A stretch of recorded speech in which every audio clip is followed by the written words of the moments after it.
Hello my dear CA Foundation students. നിങ്ങൾ May 2025 ആദ്യമായിട്ട് examination എഴുതുന്ന സ്റ്റുഡൻസ് ആയിരിക്കാം, അല്ലെങ്കിൽ റിസൾട്ട് വന്നിട്ട് പല കാരണങ്ങൾ കൊണ്ട് നമ്മൾ എന്താണ് ഫെയിൽ ആയിട്ട് നമ്മൾ അടുത്ത എക്സാമിനേഷന് വളരെ ശക്തിയോടുകൂടി എന്താണ് നമ്മൾ ഒന്നും കൂടെ ശ്രമിക്കുന്ന ഒരു രീതിയിലായിരിക്കാം. ഏത് തന്നെ ആയാലും നിങ്ങൾക്കുള്ളതാണ് ഈ വീഡിയോ.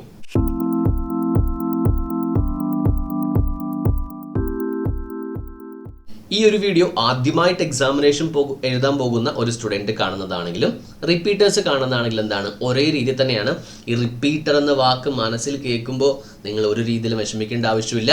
ഇത് വലിയൊരു എക്സാമിനേഷൻ ആണ്. അപ്പോൾ ചിലപ്പോൾ കുറച്ച് സമയങ്ങൾ പിടിക്കും. അപ്പോൾ നമ്മൾ എഴുതിയ രീതി ശരിയുണ്ടാകില്ല, നമ്മൾ പഠിച്ച രീതി ശരിയുണ്ടാകില്ല, പിന്നെ പല രീതിയിലുള്ള പ്രശ്നങ്ങൾ നമുക്കുണ്ടായിരിക്കാം. ഏത് തന്നെയാണെങ്കിലും എന്താണ് നമ്മൾ ശക്തമായിട്ട് തന്നെ മുന്നോട്ട് പോകുന്നു.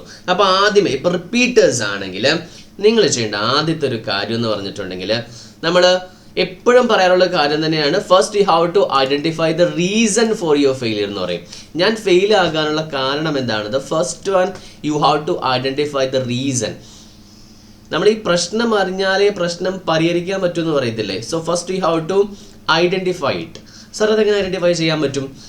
The first step what you can do is you can collect your answer sheet. Collect your answer sheet. ഇതെങ്ങനെയാണ് കളക്ട് ചെയ്യേണ്ടത് നിങ്ങൾക്ക് അറിയത്തില്ല എന്നുണ്ടെങ്കിൽ ജസ്റ്റ് എനിക്കൊന്ന് മെസ്സേജ് അയച്ചാൽ മതി. ഇവിടെ താഴെ എന്താണ് എൻ്റെ നമ്പർ കൊടുത്തിട്ടുണ്ട്. ആ നമ്പറിലേക്ക് പറയുകയാണെങ്കിൽ എങ്ങനെയാണ് നമുക്ക് എന്താണ് RT ആക്ട് പ്രകാരം ചെറിയൊരു തുക കൊടുത്തിട്ട് എന്താണ് നമ്മുടെ ആൻസർ ഷീറ്റ് നമുക്ക് മേടിക്കാൻ പറ്റും. അപ്പോൾ ഇങ്ങനെ മേടിക്കും എന്താണ് നമുക്ക് എക്സാക്ട്ലി നമ്മളുടെ മിസ്റ്റേക്ക് ഐഡൻറ്റിഫൈ ചെയ്യാൻ പറ്റും. കാരണം പല സ്റ്റുഡൻസ് ഞാൻ കണ്ടിട്ടുണ്ട്, റിയൽ ഫാക്ട് സിനാറിയോ പറയുകയാണെങ്കിൽ 4 തൊട്ട് 5 പ്രാവശ്യം വരെ എക്സാമിനേഷൻ എഴുതിയിട്ട് ഒരു തവണ പോലും തങ്ങളുടെ മിസ്റ്റേക്ക് എന്താണെന്ന് ഐഡൻറ്റിഫൈ ചെയ്യാത്ത സ്റ്റുഡൻസ് ഉണ്ട്. പിന്നെയും പഠിക്കുന്നു, ചുമ്മാ എഴുതുന്നു. ആ ക്വസ്റ്റ്യൻ ആൻസർ ഷീറ്റ് ഒന്ന് വരുത്ത്. അപ്പോൾ നിങ്ങൾക്ക് ഇനി എവിടെയാണ് മാർക്ക് പോകുന്നത്? നമ്മളിപ്പോൾ നോർമലി ഇപ്പോൾ ഒരു എക്സാമ്പിൾ ലോയുടെ കാര്യം പറയുകയാണെങ്കിൽ പ്രൊവിഷനിലാണോ, ഫാക്റ്റിലാണോ, കൺക്ലൂഷനിലാണോ, അല്ലെങ്കിൽ ആവറേജിലാണോ എനിക്ക് മാർക്ക് പോകുന്നത് എന്ന് വളരെ കൃത്യമായിട്ടാണ്. പല സ്റ്റുഡൻസിനും 38, 37. എന്താണ് അങ്ങനെ വരാനുള്ള ഒരു കാരണം? അത് വളരെ കൃത്യമായിട്ട് എന്താണ് നിങ്ങൾ അറിഞ്ഞിരിക്കണം. അപ്പോൾ ആൻസർ ഷീറ്റ് കളക്ട് ചെയ്യുക. അത് ഏത് പേപ്പർ ആയിക്കോട്ടെ, ഫൗണ്ടേഷൻ്റെ ഏത് പേപ്പർ ആയിക്കോട്ടെ, ഇത് റിപ്പീറ്റേഴ്സിന് മാത്രമുള്ളൊരു പോയിന്റ് ആണ്. ഇനി ആദ്യമായിട്ട് എഴുതുന്ന സ്റ്റുഡൻസ് ആണ്, നിങ്ങൾക്ക് എന്ത് ചെയ്യാൻ പറ്റും? നിങ്ങളുടെ ഫ്രണ്ട്സിൻ്റെയോ ഒക്കെ നിങ്ങൾക്ക് ആൻസർ ഷീറ്റ്, അത് പാസ് ആയവരുടെ ആയിരിക്കാം, ഫെയിൽ ആയവരുടെ ആയിരിക്കാം, അവരുടെ ആൻസർ ഷീറ്റ് മേടിച്ചിട്ട് എന്താണ് നിങ്ങൾക്ക് ഇങ്ങനെയാണല്ലോ ആൻസർ എഴുതേണ്ടത് എന്ന് നമുക്ക് കണ്ടുപിടിക്കാൻ പറ്റും. ഇത് വളരെ രീതിയിൽ എന്താണ് ഒരു മേജർ സ്റ്റെപ്പ് തന്നെയാണ്. രണ്ടാമത്തത് നമ്മൾ ചെയ്യുന്ന ഒരു കാര്യം എന്ന് പറഞ്ഞിട്ടുണ്ടെങ്കിൽ, നിങ്ങൾക്ക് 4 പേപ്പേഴ്സ് ഉണ്ട് ഫൗണ്ടേഷനിൽ. ഈ 4 പേപ്പേഴ്സിൽ നിങ്ങളുടെ കോർ പേപ്പേഴ്സ് ഏതൊക്കെയാണെന്നും അതേപോലെ തന്നെ നിങ്ങളുടെ ബേസ് പേപ്പേഴ്സ് ഏതൊക്കെയാണെന്ന് നിങ്ങൾ ഐഡൻറ്റിഫൈ ചെയ്യുക. ഇത് ഇപ്പോൾ ആദ്യമായിട്ട് ക്ലാസ് കേട്ടുകൊണ്ടിരിക്കുന്ന ഒരു സ്റ്റുഡൻസിന് ഐഡൻറ്റിഫൈ ചെയ്യാൻ ബുദ്ധിമുട്ടായിരിക്കും. എന്നാലും എല്ലാ സബ്ജക്റ്റിനും കുറച്ച് ചാപ്റ്റേഴ്സ് നിങ്ങളുടെ കഴിഞ്ഞിട്ടുണ്ടാകുമല്ലോ. അപ്പോൾ നിങ്ങൾക്ക് മനസ്സിലാകാൻ സാധ്യതയുണ്ട്. റിപ്പീറ്റേഴ്സ് ആണെങ്കിൽ കോർ പേപ്പേഴ്സ് എന്ന് പറയുമ്പോൾ, ഇത് ഞാനൊരു എക്സ്പീരിയൻസ് ബേസിൽ പറയുന്നത്, ജനറലൈസ് പറയുകയാണെങ്കിൽ ഇപ്പോൾ നിങ്ങളുടെ എന്താ പറയുക, അക്കൗണ്ട്സ് നിങ്ങൾക്ക് കോർ പേപ്പറാണ്. കോർ പേപ്പർ എന്ന് പറയുമ്പോൾ നിങ്ങൾക്ക് 55+ സ്കോർ ചെയ്യാൻ പറ്റും. അതേപോലെ നിങ്ങൾക്ക് ഇപ്പോൾ എക്കണോമിക്സ്, ഇത് ഓരോരോ സ്റ്റുഡൻസിനും മാറി ഉണ്ടാവും കേട്ടോ. സാർ എക്കണോമിക്സ് എന്നാൽ ഡിഫിക്കൽട്ട് ആണെന്നറിയോ? സോ ഓക്കെ, ചിലർക്ക് അത് ഡിഫിക്കൽട്ട് ആയിരിക്കും, ഈസി ആയിരിക്കും, മൈക്രോ ഈസി ആയിരിക്കും, മാക്രോ ഡിഫിക്കൽട്ട് ആയിരിക്കും. ഇവിടെ നമ്മൾ 55+ മേടിക്കുന്നു.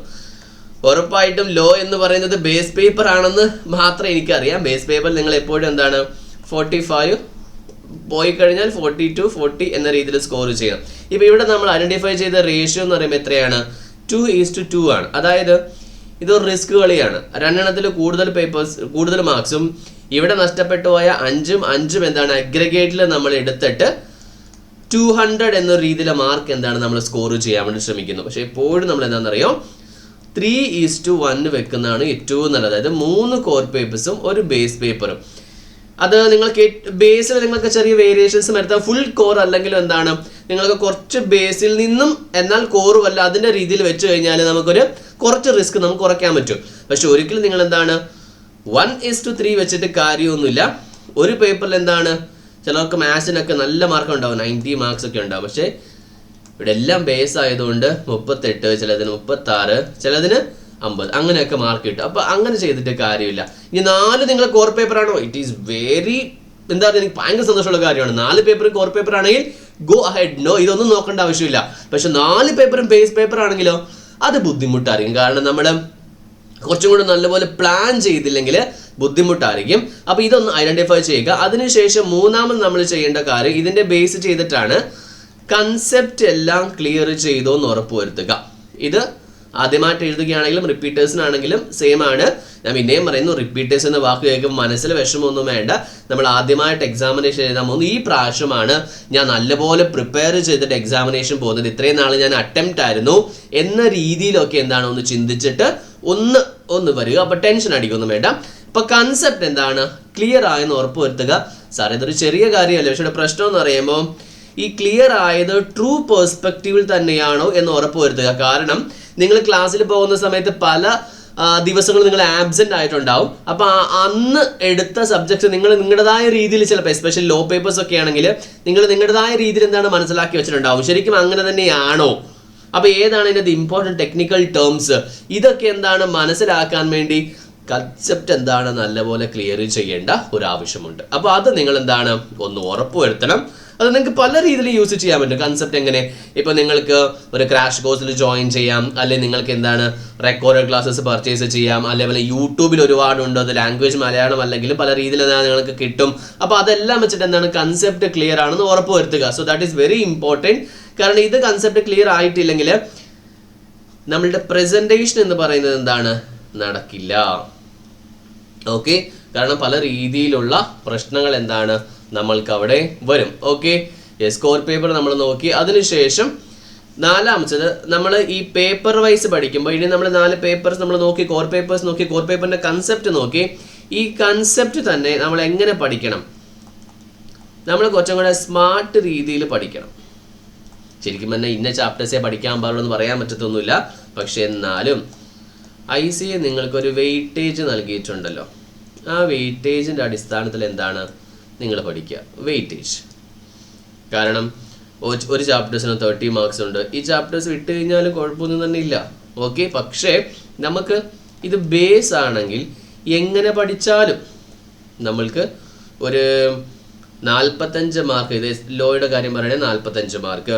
ഇത് നമ്മൾ അക്കൗണ്ട്സ് രീതി പഠിക്കുകയാണെങ്കിൽ ആ രീതിയിൽ എല്ലാത്തിനും ഒന്ന് വെയിറ്റേജ് ബേസ്ഡ് സ്റ്റഡി വെച്ച് പഠിക്കുമ്പോൾ കുറച്ചുകൂടെ നമുക്ക് ഈസി ആയിട്ട് ചെയ്യാൻ പറ്റും. കാരണം എൻറ്റയർ മെറ്റീരിയൽ കംപ്ലീറ്റ് ചെയ്യാന്ന് പറഞ്ഞാൽ ലേശം ബുദ്ധിമുട്ടുള്ളൊരു കാര്യമാണ്. അത് കൃത്യമായിട്ട് എന്താണ് നിങ്ങളൊന്ന് പ്ലാൻ ചെയ്യണം. ഇനി നമ്മുടെ ലാസ്റ്റ് കോൺസെപ്റ്റ് മെയിൻ ആയിട്ട് പറയുന്നത് 5ാമത്തേത് പ്ലാൻ യുവർ ഡേയ്സ്. ഇത് വളരെ സിമ്പിൾ കാര്യമാണ്, പ്ലാൻ യുവർ ഡേയ്സ്. പക്ഷേ ഇവിടെ എനിക്ക് ഒരു കാര്യം കൂടെ ആഡ് ചെയ്യാനുണ്ട്. മെജോറിറ്റി സ്റ്റുഡൻസ് എന്ന് പറയുമ്പോൾ ഇപ്പോൾ നമ്മുടെ എന്താണ് മെയ് 12-ാം തീയതിയാണ് എക്സാമിനേഷൻ, മെയ് 2nd വീക്ക് നമ്മുടെ എക്സാമിനേഷൻ മാറിയാൽ മെയ് 2nd വീക്കാണ് എക്സാമിനേഷൻ. അപ്പോൾ ഇനി നമുക്ക് എന്താണ് മാർച്ച് ഫുള്ളുണ്ട്, ഏപ്രിൽ ഫുള്ളുണ്ട്, ഇങ്ങനെയാണ് നമ്മൾ വിചാരിക്കുന്നത്. അപ്പോൾ നമുക്ക് മനസ്സിൽ പറയുന്നത് 2 months ഉണ്ട്. ഈ മാസക്കണക്ക് എന്ന് പറയുമ്പോൾ എന്താണ് ഇച്ചിരി വലിയ ബ്രോഡറാണ്. അപ്പോൾ മൈൻഡിന് ഭയങ്കര ലീഷറാണ്. നമ്മളതിനെ ദിവസത്തേക്ക് മണിക്കൂറിലേക്ക് കൊണ്ടുവന്നാലോ? കാരണം മണിക്കൂർ എന്ന് പറയുന്നത് വളരെ ചെറിയൊരു കാര്യമാണ് അല്ലേ. അപ്പോൾ നമ്മൾ ഇത്ര മണിക്കൂർ ഇനി എക്സാമിനേഷൻ ഉള്ളൂ എന്ന് പറഞ്ഞാലോ പെട്ടെന്ന് തീർന്നുകൊണ്ടിരിക്കും. ദിവസം എന്ന് പറയുമ്പോൾ മാസം എന്ന് പറയുമ്പോൾ ഒരു മാസം തീരാൻ ഭയങ്കര സമയമെടുക്കും. ഈ ഡേയ്സ് എന്ന് പറയുന്നതിൽ ചില ആൾക്കാർ എല്ലാ ദിവസവും എൻഗേജ്ഡ് ആയിട്ട് എന്താണ്, ഞാൻ ഇപ്പോൾ പറയുന്നത് റാങ്ക് ഹോൾഡറിൻ്റെ ഒരു രീതിയിലല്ല കേട്ടോ പറയുന്നത്. ഞാൻ പറയുന്നത് ഒരു ആവറേജ് സ്റ്റുഡൻറ്റ്, ഇപ്പോൾ എന്താണ് ഒരു ആവറേജ് സ്റ്റുഡൻസിൻ്റെ രീതിയിലാണ് ഞാൻ പറയുന്നത്. അപ്പോൾ ഈ ഡേയ്സ് പ്ലാൻ ചെയ്യുമ്പോൾ നമുക്ക് വരാൻ പോകുന്ന പ്രശ്നങ്ങൾ നേരത്തെ ഐഡൻറ്റിഫൈ ചെയ്യുക. ഇപ്പോൾ ഫോർ എക്സാമ്പിൾ ഞാൻ 60 ദിവസം 70 ദിവസം ഫുള്ള് പഠിക്കും. എങ്ങനെ പഠിക്കും? നമുക്ക് റമദാൻ വരുന്നുണ്ട്, നമുക്ക് ഈസ്റ്റർ വരുന്നുണ്ട്, വിഷു വരുന്നുണ്ട്. ഇതിപ്പോൾ നിങ്ങൾ ആഘോഷിച്ചാലും ആഘോഷിച്ചില്ലെങ്കിലും അവിടെയും പോയി ഇവിടെയും പോയി 2 ദിവസം പോകും. അതൊക്കെ കൺസിഡർ ചെയ്യുക. ഇനി നമുക്ക് പേഴ്സണൽ ഹെൽത്ത് ഇഷ്യൂസ് വരാൻ സാധ്യതയുണ്ടെങ്കിൽ മന്ത്ലി അതിന് ഡേയ്സ് മാറ്റി വെക്കുക. ഇനി നമുക്ക് വേറെ എൻ്റെ മാരേജ് അതിനൊക്കെ മാറ്റി വെക്കുക. കാരണം അതൊക്കെ മാറ്റി വെച്ചിട്ടുള്ള 4 ദിവസം പ്ലാൻ ചെയ്യുക. അല്ലാതെ നമ്മൾ എന്താണ് പ്ലാൻ ചെയ്യുമ്പോൾ എല്ലാം പ്ലാൻ ചെയ്ത് അവസാനം ഡീവിയേഷൻ ചെയ്യുകയാണെങ്കിൽ 0 ഡീവിയേഷൻ എന്ന് പറയുന്നത് അത് മാക്സിമം ഒരു 10% വരെ നിങ്ങൾക്ക് ഡീവിയേഷൻ ചെയ്യാം. അതായത് 100 ദിവസമാണെങ്കിൽ 10 ദിവസം നിങ്ങൾക്ക് എങ്ങനെയെങ്കിലും മാറ്റാം. ബാക്കി 90 ദിവസം പഠിച്ചാലും 90 മാർക്ക് കിട്ടുമല്ലോ. ആ രീതിയിൽ നമ്മൾ സാധാരണ പറയുന്നത്. അപ്പം ഈ 5 കാര്യങ്ങൾ എന്താണ് നല്ലപോലെ മെയിൻറ്റെയിൻ ചെയ്യുക. ഇതിനെല്ലാം ഇമ്പോർട്ടൻ്റ് ആയിട്ട് അവസാനം ഒരു പോയിന്റ് ഉണ്ട്, ദാറ്റ് ഈസ് കോൾഡ് ആസ്, അതിപ്പോൾ നമുക്ക് ഉപകാരപ്പെടില്ല, തൽക്കാലം അതിപ്പോൾ ഒന്ന് മാറ്റി വെച്ചാൽ മതി. 6th point ആയിട്ട് നമ്മൾ പറയുകയാണെങ്കിൽ that is called as a presentation. Okay, how we will present. 6th point, how we will present. ഇത് എല്ലാം പഠിച്ചു കഴിഞ്ഞതിന് ശേഷമേ വരികയുള്ളൂ. അപ്പോൾ ഇതിനെക്കുറിച്ചുള്ള വീഡിയോ നമുക്ക് പിന്നീട് ഒരിക്കൽ ചെയ്യാം. എങ്ങനെ നമുക്ക് നല്ലപോലെ പ്രസൻറ്റ് ചെയ്യണം എന്ന രീതിയെക്കുറിച്ച് കംപ്ലീറ്റ് ഡീറ്റെയിൽസ്.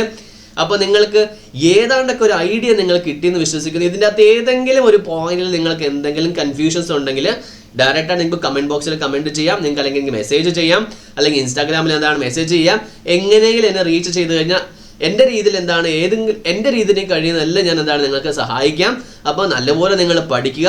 അപ്പോൾ ഇന്ന് നിങ്ങൾക്ക് റിസൾട്ട് വന്ന് ഫെയിലായി, കുഴപ്പമില്ല. എന്ത് ചെയ്യുക, ഇന്ന് തന്നെ പഠിക്കണമെന്ന് ഞാൻ പറയുന്നൊന്നുമില്ല, അല്ലെങ്കിൽ ഫസ്റ്റ് ഡേ തന്നെ പഠിക്കണമെന്ന് ഞാൻ പറയുന്നില്ല. പക്ഷേ എന്താണ് കുറച്ച് ദിവസം ഒരു റെസ്റ്റ് ഒക്കെ എടുത്ത് നല്ലപോലെ ഒന്ന് റിക്കവറി ആയിട്ട് എന്താണ് നെവർ ഗീവ് അപ്പ്, ഒന്നും കൂടെ നല്ല രീതിയിൽ ശക്തമായിട്ട് എന്താണ് നിങ്ങൾ തിരിച്ചു വരിക, നല്ലപോലെ പഠിക്കുക.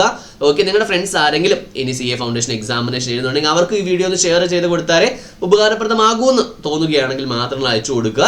വീഡിയോ ഒന്ന് ലൈക്ക് ചെയ്യുക, ചാനൽ ഒന്ന് സബ്സ്ക്രൈബ് ചെയ്യുക. കാരണം CA ഫൗണ്ടേഷൻ്റെ മാരത്തോണും കാര്യങ്ങളും ക്വസ്റ്റൻ ആൻസർ ഡിസ്കഷൻസും എല്ലാം നമ്മുടെ വീഡിയോയിൽ ആൾറെഡി ഉണ്ട്. നമ്മൾ ഇനിയും എന്താണ് മെയ് എക്സാമിനേഷൻ നമ്മൾ ചെയ്യുന്നതായിരിക്കും. അപ്പോൾ നമുക്കിനി അടുത്ത വീഡിയോയിൽ കാണാം.